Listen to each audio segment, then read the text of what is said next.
Di video ini kita akan membahas tentang jenis-jenis cacat las yang kedua. Jika di video yang pertama kita sudah membahas tentang 5 jenis cacat las, yaitu porosity, wormhole, slack inclusion, crack, dan undercut. Di video ini kita akan melanjutkan dengan 4 jenis cacat las yang lainnya, yaitu lack of fusion, lack of penetration, burn stroke, dan deformasi. Jenis cacat las yang pertama adalah lack of penetration. Lack of penetration adalah kondisi di mana logam dari kawat las yang sudah mencair kemudian membeku tidak benar-benar tersambung dengan logam utama.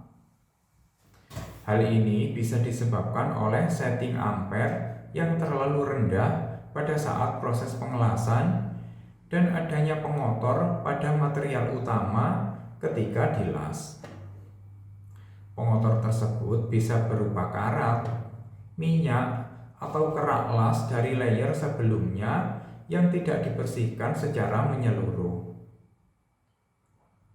Untuk mencegah terjadinya lack of fusion, kita harus menghilangkan faktor-faktor penyebabnya, yakni memakai ampere yang sesuai dan membersihkan atau menghaluskan material sebelum dilakukan proses pengelasan. Jenis cacat yang kedua adalah lack of fusion. Lack of fusion sebenarnya hampir sama dengan lack of penetration.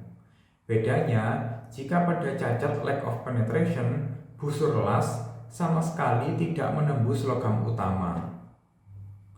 Pada cacat lack of fusion, penetrasi hanya menyentuh sedikit dan kekuatan sambungan menjadi sangat lemah. Jenis cacat yang ketiga adalah burn stroke, atau dalam bahasa Indonesia biasa disebut dengan jebol atau bolong, yaitu kondisi di mana material yang kita las bukannya semakin tersambung dengan rapi, tetapi malah berlubang. Burn stroke disebabkan oleh material utama yang meleleh hingga ke belakang hingga dari bidang las. Melelehnya material utama bisa disebabkan oleh nilai ampere yang terlalu besar, kesalahan teknik ayunan, material terlalu tipis, atau perpaduan dari ketiganya. Untuk menghindari burn stroke, kita bisa sebagai tukang las diwajibkan untuk memperkirakan nilai ampere terhadap ketebalan material dan melihat gejala pada material, kemudian menghentikan proses pengelasan untuk sesaat sebelum terjadinya jebol atau bolong atau burn stroke tersebut. Jenis cacat yang keempat adalah deformasi.